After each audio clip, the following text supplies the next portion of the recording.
this decision by the Constitutional Court is bad for South Africa, is bad for justice, is bad for the supremacy of the Constitution. It's really bad in all angles. All that this Constitutional Court is interested in is its own dignity, not the supremacy of the Constitution or the rights of the individuals enshrined in it. The clear reaction is simple. We are very angry, and our anger, we will show it to the whole country.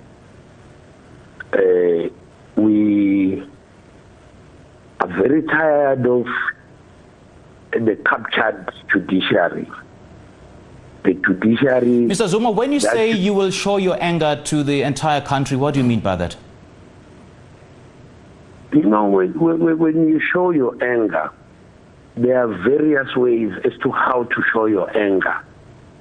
It can be either by an industrial action, stoppages, and so forth. Such will occur. We, however, discourage people from taking an advantage. In fact, we discourage thieves from taking an advantage of a situation of this magnitude to do their own ill-deceived things. We, as people who support President Zuma, are going to show our anger, and the whole world will see our anger. Right now, let's discuss the ConCourt's decision. We're joined via Zoom by law expert Benedict Phiri. Mr. Phiri, thank you so much for joining us and for your time this afternoon. Thank you so much, Unati. Now, of course, this is a decision that has been waited on with bated breath. Did the decision by the Constitutional Court for you to dismiss a former President Jacob Zuma's application to have his sentence rescinded come as a surprise at all? It didn't come as a surprise to me, Unati. It was very clear when former President Zuma brought this rescission application that he was going to struggle to meet the strict test for rescission. And that really was informed by the manner in which he approached this litigation with the commission. Judge Sisi Khampepe calling it judicial skulduggery in the sense that he's trying to sneak in an appeal through the guise of a rescission, and he shouldn't actually be afforded that opportunity any further. So this didn't come as a surprise to me.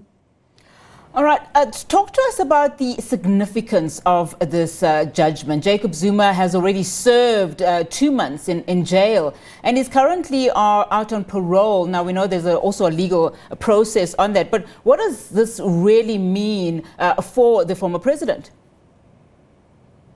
Yeah, it means he will continue serving his 15 months jail term. He's obviously serving the remainder of that on medical parole at the moment. It does mean that the DA's application to review the decision by Arthur Fraser to put him on medical parole will actually have real consequences. If the Constitutional Court had found different today and rescinded his order to put him in jail, then the DA's application would really be moot. But now, I think the DA's application is actually a strong one as well and has strong prospects of success. And if they win, we might see him back in jail in no time. Wow, that'll be very interesting. So, but let's just get into that. Should the DA's application, succeed in court, and because already a lot of legal interpretations in terms of Arthur Fraser's decision, even despite that board saying he does not, he's not eligible yet for medical parole. What happens there in that court case to the former president Jacob Zuma? Should he then find himself back behind bars? Yeah, I mean, should he find himself back behind bars, he'd be giving effect to the Constitutional Court order, which, as we know, has been vindicated in this particular instance. I mean, it won't be a quick fight here, right? I mean, the DA has brought this application on an urgent basis, but assuming the DA wins, we are almost certainly guaranteed that the former president would note an appeal almost instantly, which would then suspend the operation of that victory by the DA until such time as that appeal is heard. So, it just depends on how quickly this DA application can be pushed through the court process and whether it will be successful in the first place. But assuming it is, then certainly Mr. Zuma will be going back to jail. Now, let's look at into how the ConCourt has been criticized just around this particular matter. I want you to weigh in on those that have cast doubt on the Apex Court's reputation and integrity, as it were, in just how they've handled this particular case. I think the Constitutional Court has handled this case with aplomb. So initially when the Commission came to the Constitutional Court and required it to compel Mr. Zuma to attend the Commission, the reasoning to allow the Commission direct access was closely knitted to the rule of law and the fact that this is about accountability. And if the Constitutional Court did not give itself direct access in this matter, we may see a man evading accountability for his role in state capture. Then the next matter really came relating to the contempt of court application. And again, a really close, tight-knit application of the law relating to contempt. And then, of course, the order with that was somewhat unprecedented, but within the court's ability, given that what we actually needed to have as an effective deterrent was the committal, of Mr. Zuma to prison. I think where there may have been a misstep was allowing Mr. Zuma the opportunity to make submissions in respect of mitigation if he was found in contempt. But I think that was the Constitutional Court erring on the side of caution, and I think it serves them when you look at the judgment today.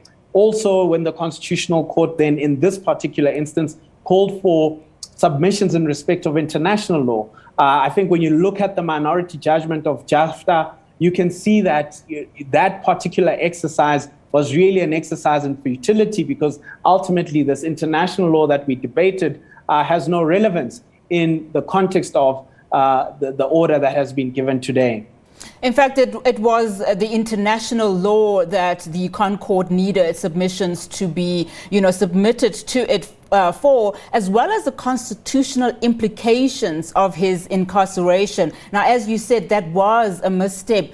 So do you then think that, those that are questioning the integrity of the Constitutional Court may be a little bit too harsh, given that you also agree to the point that they were sort of lenient when they asked for those submissions when the case was or should have been actually quite closed?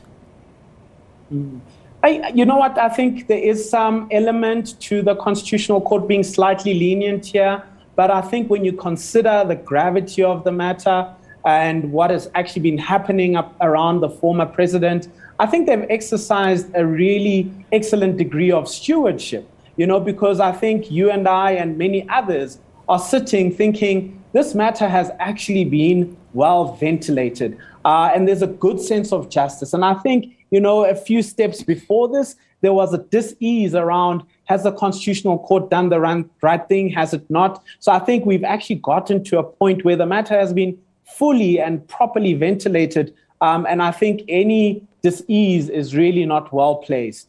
Well, I think the Jacob Zuma Foundation would totally disagree with you on that, particularly the ventilation part.